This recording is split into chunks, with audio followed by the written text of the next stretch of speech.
Good morning, students. Today the topic of our further chapter is mechanism of breathing. कल हमने बेटा parts of respiratory system की बात की थी. आज हम बात करेंगे कि किस तरीके से ये ब्रीदिंग की मैकेनिज्म कंप्लीट होती है, यानी कि हम सांस को अंदर और बाहर कैसे लेते हैं. आपको ये बात पता है कि लंग्स हालांकि एक मस्कुलर ऑर्गन है, लेकिन वो अपने आप से कॉन्ट्रैक्ट और एक्सपैंड नहीं हो सकते हैं. तो इनको कॉन्ट्रैक्ट और एक्सपैंड करने के लिए हमारे पास मस्कुलर और भी पार्ट्स होते हैं, जैसे कि इंटरकोस्टल मसल्स होती हैं और इसके अलावा डायाफ्राम होते हैं जो हेल्प करते हैं लंग्स को फैलने और सिकुड़ने के लिए, कॉन्ट्रैक्शन और एक्सपेंशन करने के लिए, ताकि हवा अंदर और बाहर जा सके. और by alternating expansion and contraction of the thoracic cavity help the air to come and go outside inside. कहने का मतलब ये है कि ऑल्टरनेटिवली जैसे जैसे थोरेसिक कैविटी की जो कॉन्ट्रैक्शन होगी उसकी मदद से लंग्स भी एक्सपैंड और कॉन्ट्रैक्ट करेंगे, जिसकी वजह से हवा अंदर बाहर हो सकेगी. यहाँ पे ब्रीदिंग जो है ये इन्वॉल्व करती है दो प्रोसेसेस को बेटा. पहला है इनहेलेशन और दूसरा है एक्सहेलेशन. इनहेलेशन का मतलब ये है बेटा यहाँ पे कि हम लोग इनटेक करते हैं फ्रेश एयर को. The intake of fresh air into lungs is called as inhalation. और दूसरा है एक्सहेलेशन और एक्सपायरेशन.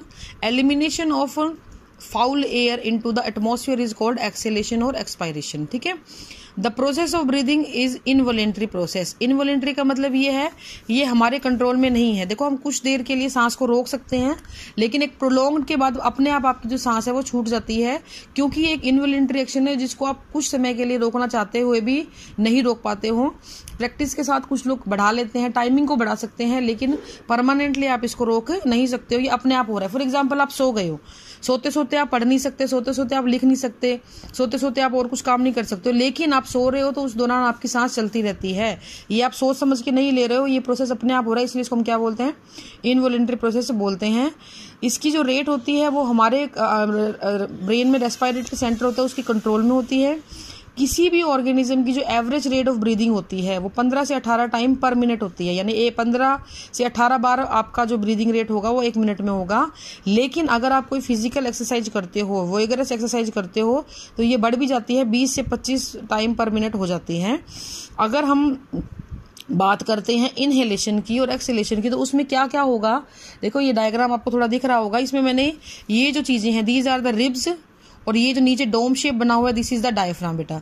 अब इसमें देखो मैंने आउटवर्ड एरो बनाए हुए हैं और यहाँ पे डाउनवर्ड एरो हैं. तो आउटवर्ड एरो का मतलब क्या है कि आपकी एक्सटर्नल इंटरकोस्टल मसल जो रिब्स के बीच में होती हैं वो कॉन्ट्रैक्ट करती हैं, और आपकी जो रिब्स है वो बाहर की तरफ थोड़ी ऊपर और थोड़ी बाहर, देखो इसमें थोड़ी सी ऊपर भी खींचती हैं और थोड़ी बाहर की तरफ भी हो जाती हैं. इस तरीके से आपके चेस्ट कैविटी का जो ये एरिया है ये बढ़ जाएगा. ऐसे ही जो डायफ्राम डोम शेप्ड है ये नीचे की तरफ चला जाता है, फ्लैट हो जाता है, तो यहाँ से ये एरिया बढ़ जाएगा. तो इस तरीके से ऑल एंड ऑल आपकी जो ये थोरेसिक कैविटी है या जो चेस्ट कैविटी है, इसका जो सर्फ एरिया है वो क्या कर जाएगा, इंक्रीज कर जाएगा, या वॉल्यूम इसको आप बोल सकते हो. वॉल्यूम क्या है, इंक्रीज कर जाएगा. जैसे ही बेटा यहाँ पे ये वॉल्यूम बढ़ा, आप ये देखो कि किसी भी चीज में आपने पढ़ा होगा कि वॉल्यूम बढ़ता है तो प्रेशर घटता है. तो आपकी थोरेसिक कैविटी में प्रेशर घट गया, कहाँ से, as compare to the outside medium. आपकी बॉडी के बाहर के मीडियम के कंपेरिजन में यहाँ प्रेशर कम हो गया. और ये आप सबने फिजिक्स में पढ़ा भी होगा, air always moves from its high pressure to lower pressure region. तो हवा जो है बाहर से अंदर की तरफ खींचती चली जाएगी. इस तरीके से लंग्स अंदर की तरफ हवा खींचेंगे, क्योंकि एयर का प्रेशर लंग्स पे घट गया है. तो अगर मैं इसको थोड़ा समराइज करूं तो आप देखेंगे ड्यूरिंग इनहेलेशन क्या क्या होगा. Ribs move outward and upward. ठीक है. Diaphragm become flatten, diaphragm flat हो जाएगा. Volume of chest cavity and thoracic cavity increase, volume of chest cavity और थोरेसिक कैविटी बढ़ जाएगी. लंग्स के ऊपर प्रेशर घट जाएगा, और जैसे ही प्रेशर घटेगा आउटसाइड मीडियम के मुकाबले हवा तुरंत अंदर खींच ली जाएगी, और इसको हम बोलते हैं इनहेलेशन. सेम चीज होती है एक्सहेलेशन के अंदर बेटा, लेकिन यहाँ पे जितने भी प्रोसेस इनहेलेशन में होते हैं वो रिवर्स हो जाते हैं, यानी कि जो आपका फ्लैट डायफ्राम था वो वापस अपनी पोजीशन पे आ जाएगा. आपकी रिब्स जो बाहर की तरफ और ऊपर की तरफ हुई थी वो वापस अपनी नॉर्मल पोजीशन पे आ जाएंगी. आपकी चेस्ट कैविटी का वॉल्यूम डिक्रीज कर जाएगा, और जैसे ही प्रेशर डिक्रीज हुआ, वॉल्यूम डिक्रीज हुआ, आपके लंग्स पे प्रेशर इंक्रीज हो जाएगा. अंदर का प्रेशर ज्यादा as compare to outside medium, तो बाहर हवा अंदर से बाहर की तरफ खींच निकल जाएगी, एयर रशेज आउट, और इसको हम बोलते हैं एक्सहेलेशन. ठीक है बेटा. तो इस तरीके से आपकी ब्रीदिंग मैकेनिज्म कंप्लीट होती है. एक बार हवा अंदर, एक बार हवा बाहर. अंदर प्रेशर कम होगा, हवा अंदर खींचेगी, अंदर प्रेशर ज्यादा होगा, हवा को बाहर की तरफ धकेल दिया जाएगा। अब ये जो हवा है ये हमारी बॉडी में तो आ गई, अब इसका आगे क्या होगा, इसको आगे टिश्यूज तक पहुंचाना होगा, एक एक सेल तक पहुंचाना होगा, जिसकी हम बात करेंगे exchange of gases in tissue. In this step the blood take up oxygen from the alveolar air. हवा एल्वुलर कौन सी, जो लंग्स के अंदर हवा भर गई ना, एल्वुलाई में आ गई वो सारी वहां पे CO2 को तो एल्वुलर एयर में खींच लिया जाएगा और ऑक्सीजन को छोड़ दिया जाएगा। The exchange occur because the concentration of oxygen in more in alveolar air.